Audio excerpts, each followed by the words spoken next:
শেখ হাসিনার মৃত্যুদণ্ডের রায়ের কপি আজ সংশ্লিষ্ট দপ্তরে পাঠানো হচ্ছে না। ভুক্তভোগী পরিবারের জন্য স্বস্তির হলেও মৃত্যুদণ্ডতে অসন্তোষ জাতিসংঘ। যারা দেশ ও জনগণের সাথে বেইমানি করে তাদের পরিণত হয় ভয়াবহ, মন্তব্য রিজভির। ফ্যাসিস্টদের বিরুদ্ধে নেতাকর্মীদের ঐক্যবদ্ধ থাকার আহ্বান। ঋণের জন্য নতুন কোনো শর্ত দেয়নি আইএমএফ, বলেছেন অর্থ উপদেষ্টা। মাত্র 1.5 বছরে সরকারের মতো এত সাফল্য অর্জন করতে কেউ পারেনি, দাবি প্রেস সচিবের।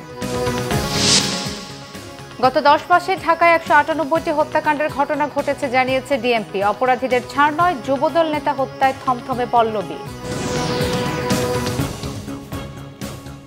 দেখছিলেন ক্রাউন 7 সংবাদ শিরোনাম, এবারে বিস্তারিত।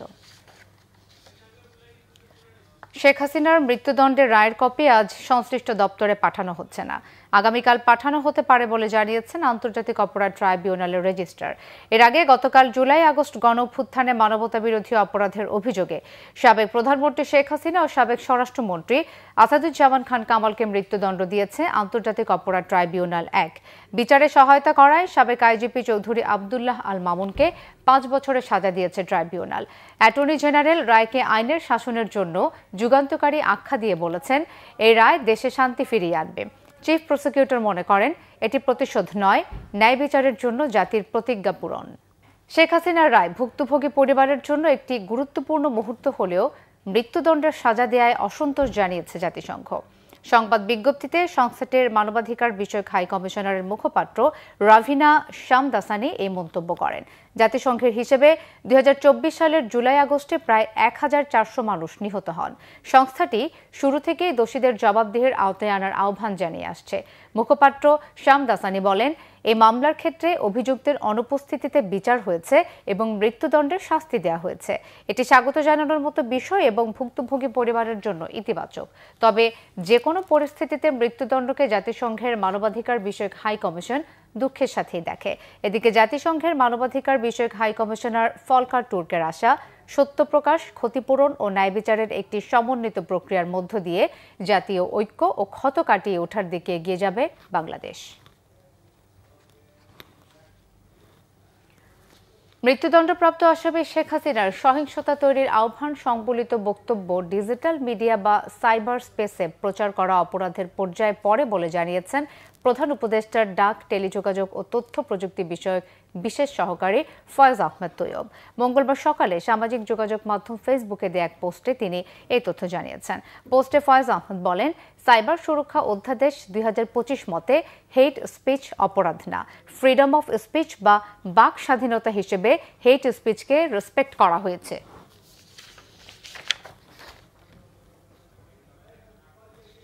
দণ্ডপ্রাপ্ত কোন আসামির বক্তব্য ও বিবৃতি প্রচার করা অপরাধ নয় জানিয়ে তিনি বলেন, তবে সেখানে সহিংসতা তৈরির আহ্বান জানালে সেটা অপরাধ হবে।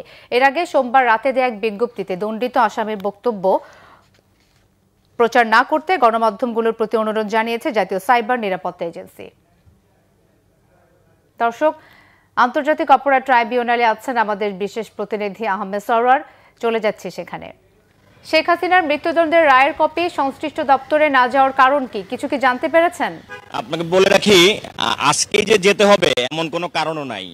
মৃত্যুদণ্ডের কপি, রায়ের কপিটা যখন ট্রাইব্যুনাল অফিসে আসবে, সংশ্লিষ্ট দপ্তর থেকে 2টা জায়গায় ট্রাইব্যুনাল পাঠাবে। তো এটা কখন আসবে বা আজকে আসবে কিনা বা কালকে আসবে কিনা এটা কোনো নির্দিষ্ট নাই। বিচারকরা যখন লিখে পাঠাবেন ট্রাইব্যুনাল রেজিস্ট্রার অফিসে, তখনই এই রায়ের কপিটা সংশ্লিষ্ট দপ্তরে যাবে।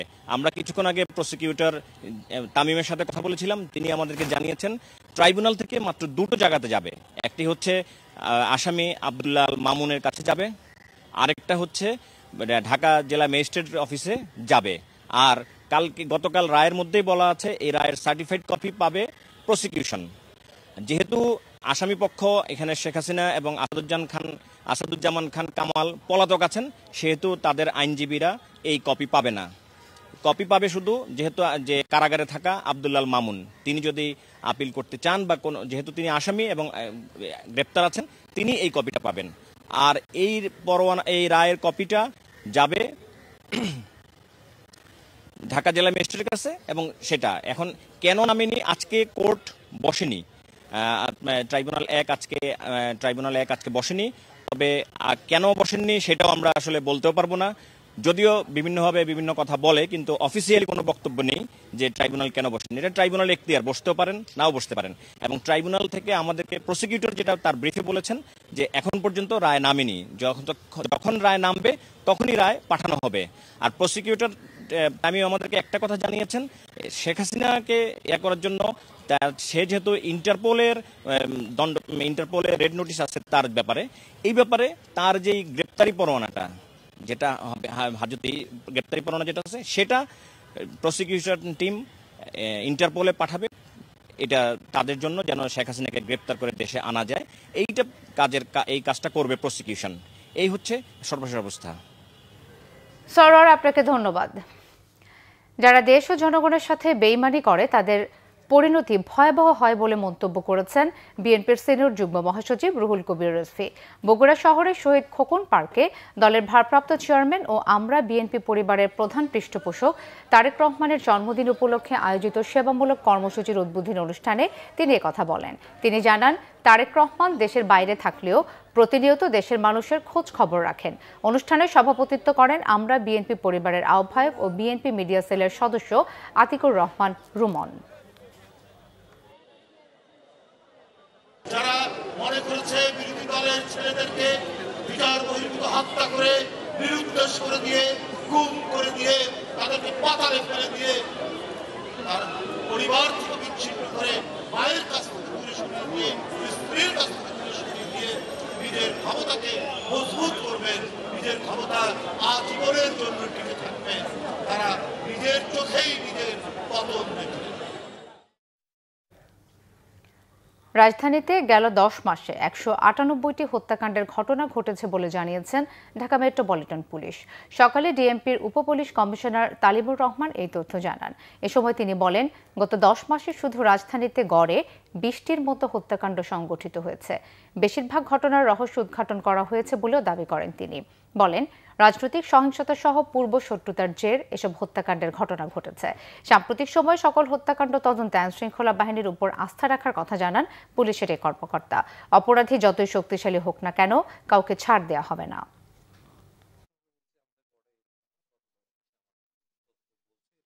রাজধানীর সাম্প্রতিক সময়ের যদি আইন শৃঙ্খলা বা আমরা পর্যালোচনা করি, যদি বিশেষ করে অপরাধ সংক্রান্ত যেসব তথ্য আমাদের কাছে রয়েছে সেগুলো বিশ্লেষণ করলে কিন্তু আইন শৃঙ্খলার একটা তুলনামূলক চিত্র আমরা করতে পারি।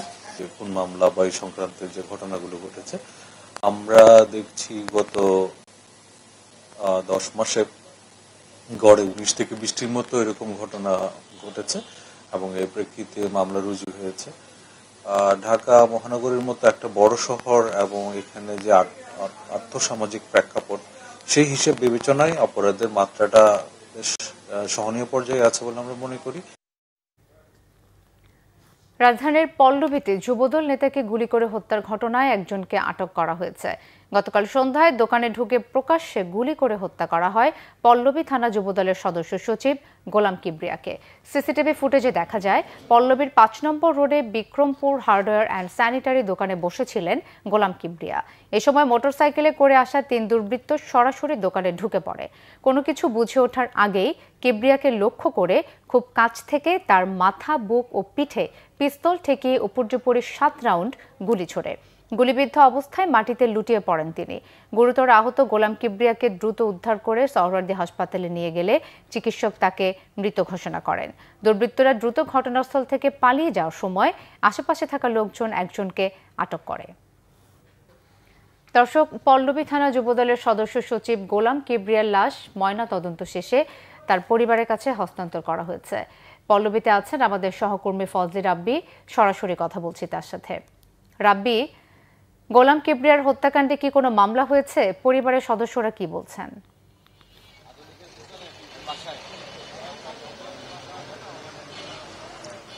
ধন্যবাদ। আপনি জানেন যে গতকাল কিন্তু ঠিক 7:30টার দিকে একটি মর্মান্তিক ঘটনা ঘটে, যেটা আসলে খুব প্রকাশ্যেই দেখা যায়, কিন্তু আসলে ঠিক 10 সেকেন্ডের মধ্যে কিন্তু আসলে গোলাম কিবরিয়া, যিনি পল্লবী থানা বিএনপির সদস্য সচিব, তাকে কিন্তু আসলে গুলি করে 3 জন হেলমেট পরিহিত ব্যক্তি তারা কিন্তু আসলে পালিয়ে যায়। এবং এই ঘটনার পরেই কিন্তু আসলে তাকে হাসপাতালে নেওয়া হয় এবং পরবর্তীতে হাসপাতাল চিকিৎসক কর্তৃপক্ষ তাকে মৃত ঘোষণা করে। এখন দেখতে পাচ্ছেন আমি ঠিক তার বাসার সামনে দাঁড়িয়ে আছি, এটিকে একটু আগে কিন্তু আসলে ময়নাতদন্তের পর আসলে লাশ হস্তান্তর করা হয়েছে এবং তার বাসা, তিনি যে বাসাটি থেকে আসলে ভাড়া থাকেন সেই বাসাটিতে অবস্থান করছে। এখানে কিন্তু আসলে তার যে নেতাকর্মী সহ পরিবারের লোকজন কিন্তু আসলে এখানে জড়ো হয়েছে এবং তারা বলছে যে আসলে এই হত্যাকাণ্ড আসলে রাজনৈতিক ইন্ধনের ফলেই হইতে পারে বলে এমন একটা আশঙ্কা তারা করছে। যদিও তাদের দাবি যে তার সাথে কিন্তু আসলে কোনো ধরনের পূর্ব শত্রুতার জের বা এই ধরনের কোনো সম্পৃক্ততা কারোর সাথে ছিল না, যার ফলে রাজনীতির অঙ্গনেও কিন্তু তিনি অনেক স্বচ্ছ ব্যক্তি ছিল। কিন্তু ঠিক কি কারণে আসলে তাকে হত্যা করা হলো এই প্রশ্ন কিন্তু আসলে তার নেতাকর্মী সহ পরিবারের লোকজনও আসলে উঠছে। পাশাপাশি আপনি জানেন যে এখন পর্যন্ত কিন্তু গতকাল কিন্তু একজন সন্দেহভাজন একজনকে আটক করা হয়েছে, কিন্তু এই ঘটনা আসলে এখন পর্যন্ত পরিবারের তরফ থেকে কোনো ধরনের মামলা না করায় কিন্তু আসলে গ্রেপ্তার করা হয়নি এবং এখন গ্রেপ্তার দেখানো হয়নি যাকে আটক করা হয়েছে। তো এই ছিল মোটামুটি আমার কাছে সর্বশেষ অবস্থা। রাব্বি, আপনাকে ধন্যবাদ। অর্থ উপদেষ্টা ডক্টর সালেউদ্দিন আহমেদ জানিয়েছেন, সরকারের পদক্ষেপে আইএমএফ সন্তুষ্ট। ঋণের পরবর্তী কিস্তি পাওয়ার ব্যাপারে সংস্থাটি নতুন করে কোনো শর্ত দেয়নি। সচিবালয় ক্রয় সংক্রান্ত উপদেষ্টা কমিটি ও অর্থনৈতিক বিষয়ক সংক্রান্ত উপদেষ্টা কমিটির বৈঠক শেষে তিনি এই তথ্য জানান। উপদেষ্টা জানান, আনসারের জন্য 17,000 শর্টগান কেনার সিদ্ধান্ত হয়েছে। ভোটকেন্দ্রের নিরাপত্তার জন্য আগে 40,000 বডি অন ক্যামেরা কেনার সিদ্ধান্ত হয়েছিল, তবে এখন শুধু ঝুঁকিপূর্ণ কেন্দ্র বিবেচনায় বডি ক্যামেরা কেনা হবে বলে জানান অর্থ উপদেষ্টা। কি পরিমাণ কেনা হবে তা ইসি ও স্বরাষ্ট্র মন্ত্রণালয়ের সাথে আলোচনা করে সিদ্ধান্ত নেওয়া হবে। বৈঠকে চাহিদা বিবেচনায় 1 কোটি ই পাসপোর্টের বই কেনার সিদ্ধান্ত হয়েছে। দাম নিয়ন্ত্রণে রাখতে রোজার আগেই চাল ও গম আমদানির সিদ্ধান্তের কথাও জানান অর্থ উপদেষ্টা। না, বডি ক্যামেরা নিয়ে ওরা একটু পর্যালোচনা করছে। বডি ক্যামেরা প্রথমত ছিল অনেকগুলো করবে, সেজন্য আমরা বলেছি যে আপনারা পর্যালোচনা করে আসেন, মূল্যটা আসবেন এবং সবচেয়ে ইম্পর্টেন্ট হলো প্রকিউরমেন্টটা কিভাবে করবেন, একটা স্বচ্ছ প্রক্রিয়া যেন প্রকিউরমেন্টটা হয়, সেটা বডি ক্যামটা আসবে। হয়তো এখন ওরা একটু রেশনাল হিসেবে আসবে। বডি ক্যামেরা খুব অ্যাম্বিশাস ওয়েতে বডি ক্যামেরা, যে শুধু সেন্সিটিভ যেসব জায়গা আছে ওইখানে আমরা সাজেস্ট করেছি। ইনফ্যাক্ট স্বরাষ্ট্র মন্ত্রণালয় সাজেস্ট করছে আমরা সব জায়গায় বডি ক্যাম দিয়ে তো ইস্যু করতে পারবো। এগুলো মনিটর করার ব্যাপার আছে, ছবি আসবে, এটা অ্যাকশন নিতে হবে। তো অতএব সেন্সিটিভ যে জিনিসগুলো ওরা ইলেকশন কমিশনের সাথে আলাপ করে তারা সেই রিটার্নিং অফিসারকে দেবে। প্রধান উপদেষ্টা ডক্টর মোহাম্মদ ইউনূসের প্রেস সচিব শফিকুল আলম বলেছেন, বাংলাদেশের ইতিহাসে এত কম সময়ে কোনো সরকার এত সাফল্য অর্জন করতে পারেনি যতটা অর্জন করেছে এই অন্তর্বর্তী সরকার 1.5 বছরে। মঙ্গলবার সামাজিক যোগাযোগ মাধ্যম ফেসবুকে নিজের ভেরিফাইড অ্যাকাউন্টে দেয়া এক স্ট্যাটাসে তিনি আরও লেখেন, বর্তমান অন্তর্বর্তী সরকার বাংলাদেশের সাম্প্রতিক রাজনৈতিক ইতিহাসে অন্যতম গুরুত্বপূর্ণ প্রশাসন হিসেবে চিহ্নিত হয়েছে এবং তাদের নির্ধারিত প্রায় সব লক্ষ্যই অর্জিত হয়েছে। স্ট্যাটাসে তিনি লেখেন, নামছাড়া সব দিক থেকে অন্তর্বর্তী সরকার যেন একটি এনজিও, গ্রাম, অতি সাধারণ, দুর্বল ও গ্রাম স্তরের কাঠামো। অনেকের কাছে এটি বাংলাদেশের ইতিহাসের সবচেয়ে দুর্বল প্রশাসন হিসেবে পরিচিত, এতটাই দুর্বল যে যুক্তরাষ্ট্র তাদের সঙ্গে পারস্পরিক শুল্ক চুক্তিতে এগোতে চায়নি। তিনি আরও উল্লেখ করেন, 500 দিনে 1,700-রও বেশি বিক্ষোভ নিয়ন্ত্রণে ব্যর্থতা, নতুন আইন পাশে জটিলতা এবং তুলনামূলকভাবে ছোট গোষ্ঠীর চাপেও নতি স্বীকার করাকে কেন্দ্র করে অনেকেই এই সরকারকে ভীতু হিসেবে দেখেছেন। এমনকি পুলিশ প্রধান থেকে শুরু করে প্রশাসনের বিভিন্ন স্তরে অদক্ষতা এবং নিষ্ক্রিয়তার অভিযোগও শোনা গেছে। কেউ কেউ তাদের কিছু না করা সরকার হিসেবেও আখ্যা দিয়েছেন। তবে এসব সমালোচনার পরও শফিকুল আলম দাবি করেন, বাস্তবতা ভিন্ন। তার ভাষায়, ফিরে তাকালে বলতে হয়, গত কয়েক দশকে বাংলাদেশের জন্য এত গুরুত্বপূর্ণ সরকার আর আসেনি। তারা তাদের অধিকাংশ লক্ষ্যই অর্জন করেছে। কিশোরগঞ্জের মিঠামইনের সাবেক রাষ্ট্রপতি মোহাম্মদ আব্দুল হামিদের বাড়িতে হামলা ও ভাঙচুরের ঘটনা ঘটেছে। সোমবার রাতে হামলা ও ভাঙচুরের ঘটনা ঘটে। পুলিশ জানায়, শেখ হাসিনার রায়ের খবরে রাতে আনন্দ মিছিল বের করে উপজেলা বিএনপি। মিছিলটি মিঠামইন বাজার থেকে বের হয়ে কামালপুর গ্রাম অভিমুখে অগ্রসর হলে উপজেলা বিএনপির সদস্য ও জেলা বিএনপির প্রবাসী কল্যাণ বিষয়ক সম্পাদক আলমগীর শিকদারের নেতৃত্বে 20 থেকে 25 জন কর্মী সাবেক রাষ্ট্রপতির বাড়িতে হামলা চালায়। তারা বাড়ির দরজা ভেঙে ভেতরে ঢুকে ভাঙচুর করে। এ সময় উপজেলা যুবলীগ নেতা মোহাম্মদ পাভেল হোসেনের বাড়িতেও ঢিল ছোড়া হয়। ঘটনাস্থলে পুলিশ ও সেনাবাহিনী মোতায়েন রয়েছে। লিবিয়া, নেপাল বা আফ্রিকার বিভিন্ন দেশের লোভনীয় অফারে প্রতারিত হচ্ছেন সিলেটের বহু যুবক। মানব পাচার উদ্বেগজনকভাবে বাড়ছে প্রবাসী অধ্যুষিত এই অঞ্চলে। ইউরোপ যাওয়ার স্বপ্নে বিভোর যুবকরা লিবিয়ায় মাফিয়াদের হাতে বছরের পর বছর বন্দী থেকে হয়েছেন নির্যাতনের শিকার। লাখ লাখ টাকা মাফিয়াদের দিয়ে নিঃস্ব হচ্ছে পরিবারগুলো। শুধু গত 6 মাসেই সিলেটে মানব পাচার আইনে দায়ের হয়েছে 19টি মামলা। সিলেট থেকে দীপু সিদ্দিকের তথ্য, ছবিতে ডেস্ক রিপোর্ট। লিবিয়ায় 4 বছর ধরে মাফিয়াদের হাতে বন্দী ছিলেন সিলেটের লন্ডনী রোডের জাহাঙ্গীর আলম। একের পর এক ক্যাম্পে ঘুরিয়ে তার উপর নির্যাতন চালাতো মানব পাচারকারীরা। ক্যাম্প বদলের পরপরই বাড়ত টাকা দেওয়ার জন্য চাপ, অন্যথায় উল্টো করে ঝুলিয়ে পেটানো হতো নির্মমভাবে। জাহাঙ্গীরকে নির্যাতন থেকে বাঁচাতে 4 বছরে প্রায় 40 লাখ টাকা দিতে হয়েছে তার পরিবারকে। প্রথম তো দালালি লেগে আমার হবিগঞ্জের মান্নান, এই মান্নানের কাছে কয়েকটা ক্যাম্পে মানুষ রাখে 10 জন, 15 জন, 20 জন, 30 জন। তার কাছে 2-4 দফে টাকা দেওয়ার পর লাস্টের দফে শরীফের কাছে সবাই বিক্রয় করে ফেলাই নাই, তখন শরীফে আবার নির্যাতন। ভিডিওতে নির্যাতনের এমন দৃশ্য দেখে সহ্য করতে না পেরে স্ট্রোক করেন জাহাঙ্গীরের মা। পরে তিনি মারা যান। দালালদের অর্থের যোগান দিতে সহায় সম্পত্তি গয়না সব বিক্রি করে এখন নিঃস্ব পরিবারটি। যখন মারা হয় ভিডিও দেখাইছে, তার ফা উফরে দিয়ে খোল্লা তুলে দিয়ে খাপড় ছাড়া এরকম প্রায় 30-35টা ছেলেরা দেখাইছে, এর মধ্যে আমার বাইরেও দেখাইছে। তখন এগুলো দেখে আমার মা সেলফলেস হইয়া ওপরে মা টোটাল প্যারালাইসিস হইয়া শেষ পর্যন্ত মারাও গেছিল আমার মা।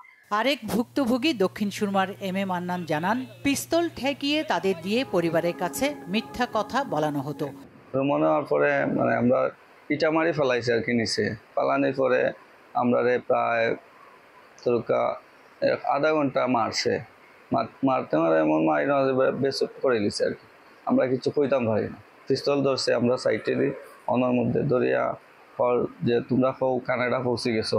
সিলেটেরই আরো অনেকে মানব পাচারকারী মাফিয়াদের হাতে নির্যাতিত হয়েছেন। এই বিষয়টা আসলে ভয়ঙ্কর আকার রূপ ধারণ করছে। বিশেষ করে সিলেটে ট্রাভেলস ব্যবসার আড়ালে কিছু অসাধু ব্যবসায়ী এরকম মানব পাচার এর সাথে জড়িত। বিশেষ করে তারা অফারটি এইভাবে দিয়ে থাকে যে পৌঁছার পরে টাকা, এবং কোনো একটি টাকা অগ্রিম দিতে হবে না। এইরকম সুকৌশলের কারণে বিশেষ করে সিলেট অঞ্চলের হতাশাগ্রস্ত যুবকরা এই পথে পাড়ি দিচ্ছে। মানবাধিকার সংগঠনগুলো বলছে, প্রলোভনের ফাঁদে পড়ে পরিবারগুলো নিঃস্ব হয়ে যাচ্ছে।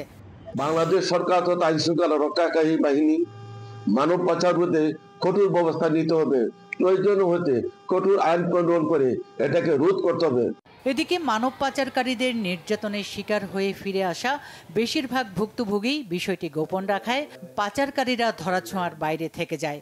এখন পর্যন্ত আমাদের মেট্রোপলিটন এলাকায় যে সকল মামলা হয়েছে, আমাদের 19টি মামলা এখনো তদন্তাধীন রয়েছে। বেশিরভাগ মামলা হচ্ছে সিআইডি ঢাকাতে তদন্তাধীন। এখনো যদি কোনো ভিকটিম যদি আসেন এই ধরনের শোষণের সমশোষণ বা মানব পাচারের ভিকটিম হয়ে, তাহলে আমরা কিন্তু থানায় অভিযোগ করলে আমরা আইনগত ব্যবস্থা গ্রহণ করব। মানব পাচার রোধে কঠোর নজরদারি ও আইনের যথাযথ প্রয়োগের তাগিদ ভুক্তভোগী ও সংশ্লিষ্টদের। তুমি তাদের আতঙ্কের ভয় দেখাও। Vision news desk. সংবাদ শেষ করব ক্রাউন সিমেন্ট শিরোনামগুলো আরো একবার জানিয়ে। শেখ হাসিনার মৃত্যুদণ্ডের রায়ের কপি আজ সংশ্লিষ্ট দপ্তরে পাঠানো হচ্ছে না। ভুক্তভোগী পরিবারের জন্য স্বস্তির হলেও মৃত্যুদণ্ডতে অসন্তোষ জাতিসংঘ। যারা দেশ ও জনগণের সাথে বেইমানি করে তাদের পরিণতি হয় ভয়াবহ, মন্তব্য রিজভির। ফ্যাসিস্টদের বিরুদ্ধে নেতাকর্মীদের ঐক্যবদ্ধ থাকার আহ্বান। ঋণের জন্য নতুন কোনো শর্ত দেয়নি আইএমএফ, বলেছেন অর্থ উপদেষ্টা। মাত্র 1.5 বছরে সরকারের মতো এত সাফল্য অর্জন করতে কেউ পারেনি, দাবি প্রেস সচিবের। গত 10 মাসে ঢাকায় 198টি হত্যাকাণ্ডের ঘটনা ঘটেছে, জানিয়েছে ডিএমপি। অপরাধীদের ছাড় নয়, যুবদল নেতা হত্যায় থমথমে পল্লবী। এই ছিল এখনকার মতো। পরের সংবাদ বিকেল 4টায়, এর আগে 3টায় রয়েছে নিউজ টপ 10 দেখার আমন্ত্রণ রইল। এছাড়াও বাংলা ভিশন সংবাদ ও সংবাদ সংশ্লিষ্ট অনুষ্ঠান দেখতে ভিজিট করুন www.bbnews24.com ও facebook.com/banglavisionnews এবং সাবস্ক্রাইব করুন youtube.com/banglavisionnews। ধন্যবাদ।